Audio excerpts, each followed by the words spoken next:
What's up everybody, this is Danny. Today I'm going to be bringing you the full comparison between the Samsung Galaxy S5 and the HTC One M8.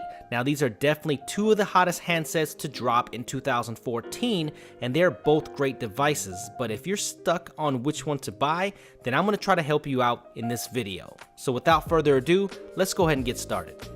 The first thing you're going to notice right away are the build materials between these two devices. Now HTC goes for the unibody metal construction, where Samsung goes for the more traditional plastics.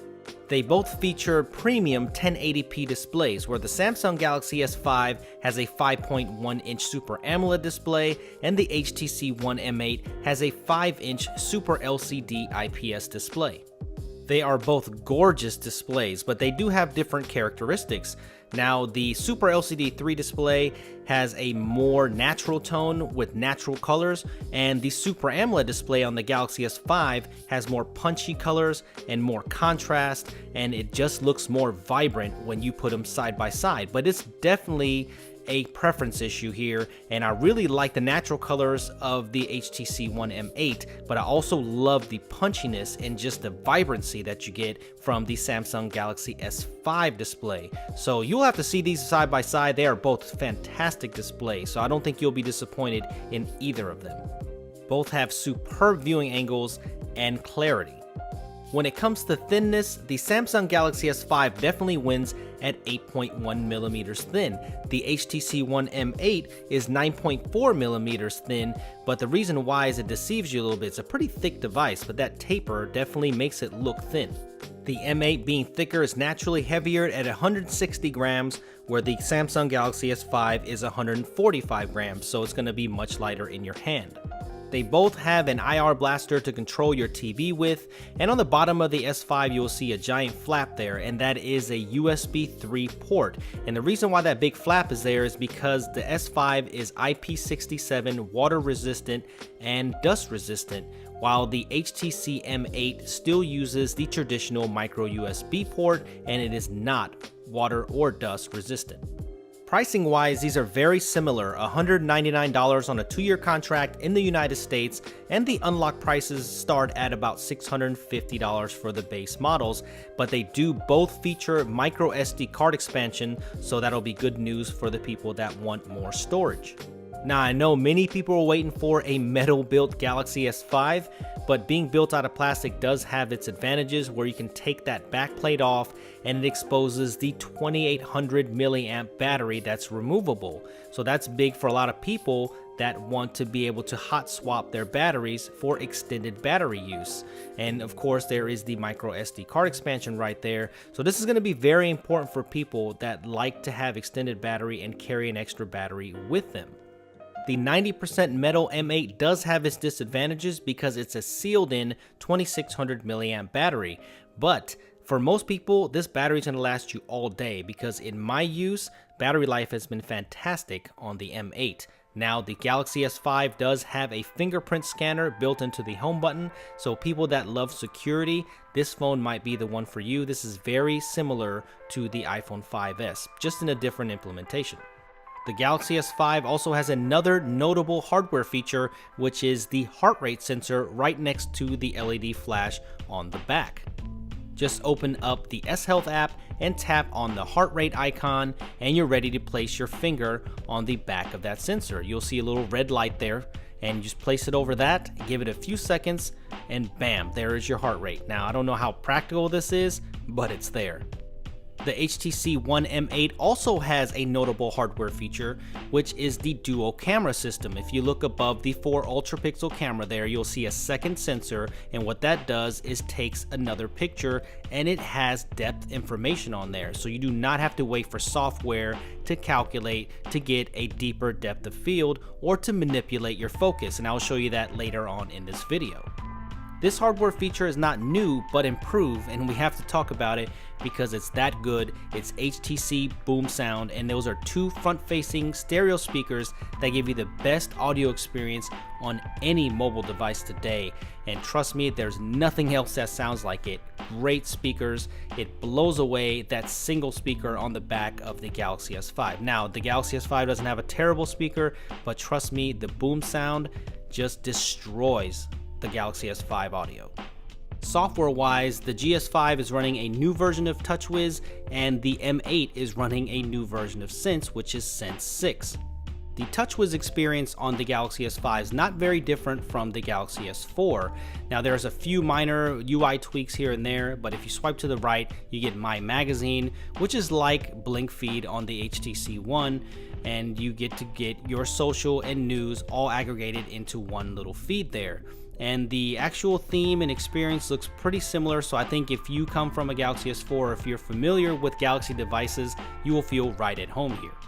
The Sense experience on the HTC One M8 is very similar to the original ones. On the left side, you have Blink Feed for news and social aggregation, but what's new here in this version is the inclusion of motion gestures. So instead of hitting your power button to unlock your device, you perform different gestures to awaken the device. I really like that about this version of Sense.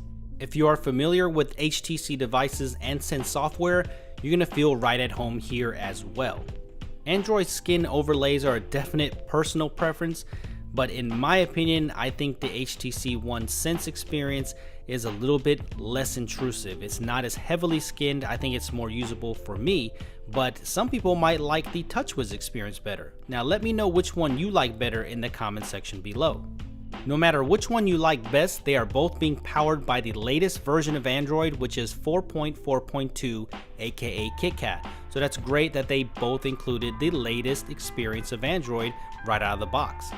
The Android experience is very fast on both of these devices because they're both being powered by the brand new Qualcomm Snapdragon 801 processor with 2GB of RAM and the Adreno 330 GPU. Now the S5 is clocked slightly higher at 2.5 GHz while the M8 is at 2.3 GHz. The camera is very exciting, well, at least for one device, which is the Galaxy S5, because it has a brand new 16 megapixel ISO cell sensor, where the M8 still has the 4 ultra pixel camera from the HTC One, slightly improved though, and the GS5 has a 2 megapixel front facing camera, but the HTC One M8 now has a 5 megapixel front facing camera. So selfie lovers will gravitate towards this phone. The camera interface is refined here on the GS5, and I quite like it a lot. And you do still have this bevy of features here. As you can see, you can go into manual mode, selective focus, HDR, but the biggest inclusion for me here is the Ultra HD 4K video recording, which you cannot do on the new HTC One. Selective focus is one of the more notable software features in the GS5, and what that does is just takes multiple pictures and you can see it processing there, so it does take a while. You got to hold it pretty still, and then what that does is allow you to change the focus after the shot has been taken. This is very similar to what the M8 can do, but the M8 does that with hardware and software. But as you can see, far focus, it actually focuses on the far part of the picture. Pan focus puts everything into focus, and then when you put into near focus, it gives you that bokeh effect and gives you that focus in the very front of the picture. So it works pretty well, as you can see in this demonstration. Another great feature about this new 16 megapixel camera is that it focuses super fast. I mean, look at this. Every time you move it, the focus is on point right away. So you're gonna love this about the autofocus.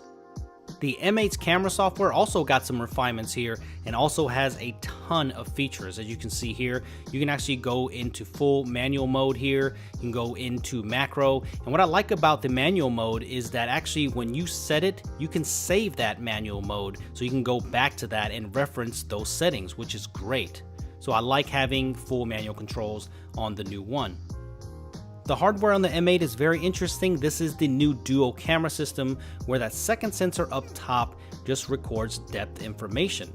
And you can see that the focus is very quick and the shutter speed is very quick, just like the Galaxy S5. But I think the HTC One is actually a little bit faster, But here you don't have to sit there and wait for it to process like you saw it on the GS5. All you do is go into the picture and hit edit, and now you can go into U-Focus, where you can just tap anywhere to refocus after the shot's been taken. So there is the background being in focus, and now if I tap on the foreground, you can see that in focus. So I think it's much easier on this, and you can actually get some cool artistic shots here, some good bokeh effects, but it doesn't work all the time, but for the most part it works pretty well. So I think you'll get some great creative shots.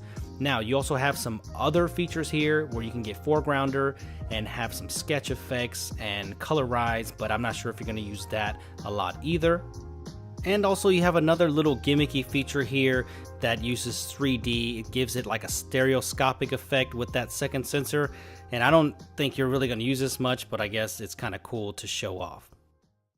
That's it on software. Let's get into the real images here. Here is an image taken with the One M8, and the colors are pretty good on it, but the Galaxy S5 takes a warmer picture, and some might actually prefer that. Now this is where it gets into the problem. Look at it cropped on the HTC One M8. That's a 4 megapixel or 4 ultra pixel shot, and look at how blurry it is, but look at how sharp it is when it's cropped on the Galaxy S5, because that's a 16 megapixel resolution shot. So if you want a higher megapixel and higher resolution shot, you're definitely going to want to go with the Samsung Galaxy S5. But if you look, the exposure is a little bit higher on the Galaxy S5. The One M8 actually takes a more contrasted shot, and some people might actually prefer that.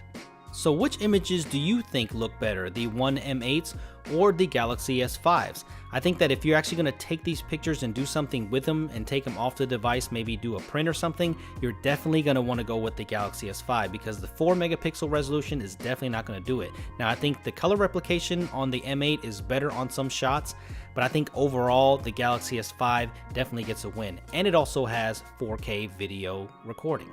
I can't wait to shoot more photos and videos with both of these devices, and make sure you stay tuned to the channel because I'm going to do a more detailed camera comparison between these two devices. Alright, well I hope this video helped you out a little bit, put things into perspective, and maybe showed you what device is better for you. I really don't think you can go wrong here. They both have gorgeous displays, LTE connectivity, they both have SD card expansion, they both have the fastest processors available right now. It's just that one does something just a little bit better than the other. I mean, the Galaxy S5 is water resistant and dust proof, and the HTC One is 90% metal and has a beautiful build quality. The Galaxy S5 has a 16 megapixel camera where it outshines the HTC One's camera. But if you really care about personal opinion at all, because some of the reviewers don't really put an actual opinion in here, but for me, I think I like the HTC One M8 a little bit better, and let me tell you why. I'm a sucker for engineering and build quality, and I think that the HTC One M8 is one of the best built phones ever, and it just feels so great in the hand for me, and I love looking at this device, and as a whole, the user experience, I think it is a better phone in my opinion. I don't really take photos off of my mobile device and use them for prints or anything like that, and it's not my primary camera, and I usually just use it for social media. So if you do that, then you will be just fine with the M8. Now, it's nowhere near the resolution or quality of the 16 megapixel camera on the Samsung Galaxy S5, so if you're a camera nut, then I'd probably go with the Samsung Galaxy S5. Alright guys, well that does it for me. Make sure you hit thumbs up and like this video if you enjoyed this content, and make sure you subscribe to my channel if you haven't already for more coverage on the M8 and the Samsung Galaxy S5, and follow me on Twitter @SuperScientific, and I will see you guys in the next video. Thank you for watching.